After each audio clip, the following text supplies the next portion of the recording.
Halo Rek, kalau belum Mas Ren pernah dengar, ada kasus yang beberapa hari lagi viral nih, yang diberitakan di ppt.com. Nah, hari ini kita kedatangan para pihak yang terlibat untuk klarifikasi. Yuk, kita dengar Rek. Pertama-tama, saya ucapkan turut berduka cita ya, Mas Koja atas meninggalnya ayah. Iya Mas Rian, terima kasih. Saya juga udah diberikan kesempatan untuk klarifikasi. Nah, mohon maaf sebelumnya nih, tapi ini kan berita lagi simpang siur ya di media sosial. Nah, saya mau tanya nih, sekalian juga mengklarifikasi. Mbak Oji tahu nggak kalau misalkan calon suamimu ini, si Koja ini sebenarnya udah punya istri. Nah, diduga ini dia ini memasukkan tanda tangan istri pertamanya untuk mengalihkan aset ke dirimu. Enggak Mas, Uji nggak salah apa-apa Mas. Semua salah saya. Saya akan tanggung jawab. Saya akan menghadapi Mami Ebo. Dan juga saya akan minta maaf kepada almarhum bapak saya. Nah, terus gimana nih Jak selanjutnya? Saya juga sudah mendapatkan warisan dari orang tua saya. Jadi saya akan melanjutkan pernikahan kita. Ya kan sayang? Oh, jadi dapat warisan ceritanya nih. Enak dong. Iya Mas. Nah, sudah dialihkan belum nama di sertifikatnya? Jangan sampai kayak masalah yang kayak kemarin lagi, nyusahin semua orang. Belum Mas. Gimana caranya Mas? Wah, sini saya jelasin.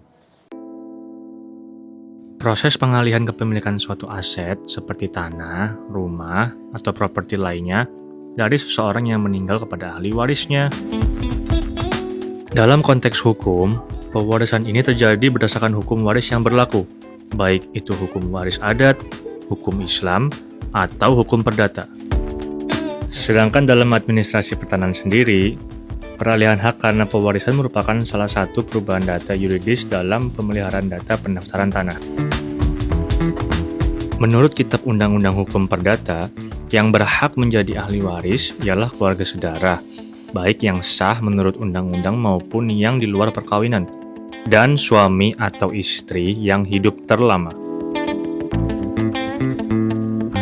Surat tanda bukti sebagai ahli waris dapat berupa 1. Wasiat dari pewaris. 2. Putusan pengadilan. 3. Penetapan hakim atau ketua pengadilan. 4.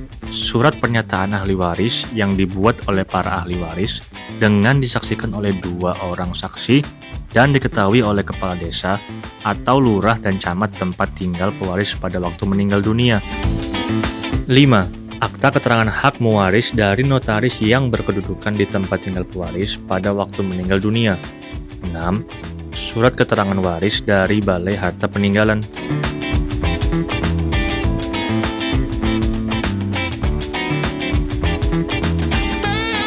Kamu perlu tahu juga Sob, kalau berdasarkan pasal 44 Undang-Undang Nomor 24 Tahun 2013 diatur bahwa setiap kematian wajib dilaporkan kepada instansi pelaksana atau Dinas Kependudukan dan Pencatatan Sipil untuk diberikan akta kematian.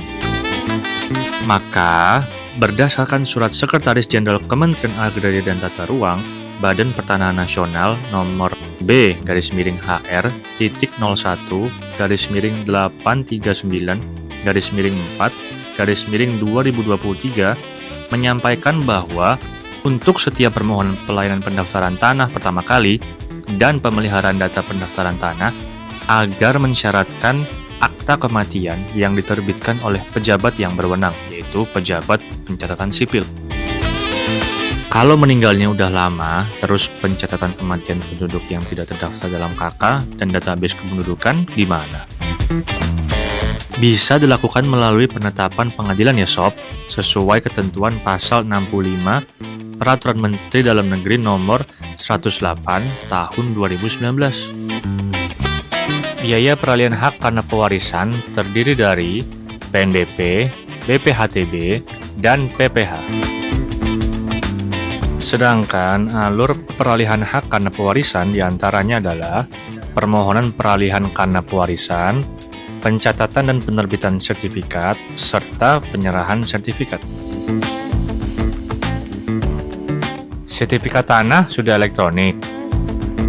Apabila sertifikat sebelumnya belum diterbitkan secara elektronik, maka akan dilakukan alih media, dan output layanan adalah sertifikat yang diterbitkan secara elektronik. Apabila sertifikat sudah diterbitkan secara elektronik, maka output layanan berupa sertifikat elektronik edisi lanjutan. Oke mas. Nah, jadi gimana? Mbak Ozi masih yakin mau nikah sama Koja? Yakin nih Mbak, tapi kan Mami Ibu juga mau ngelaporin dia nih atas dugaan memasukkan tanda tangan. Nah nanti kalau terbukti benar, si Koja masuk penjara loh Mbak. Bisa terseret nanti kamu karena dianggap berkomplot. Yah, aku nggak mau masuk penjara. Nggak jadi deh. Jangan ditinggalin dulu sayang, karena aku masih punya tanah warisan.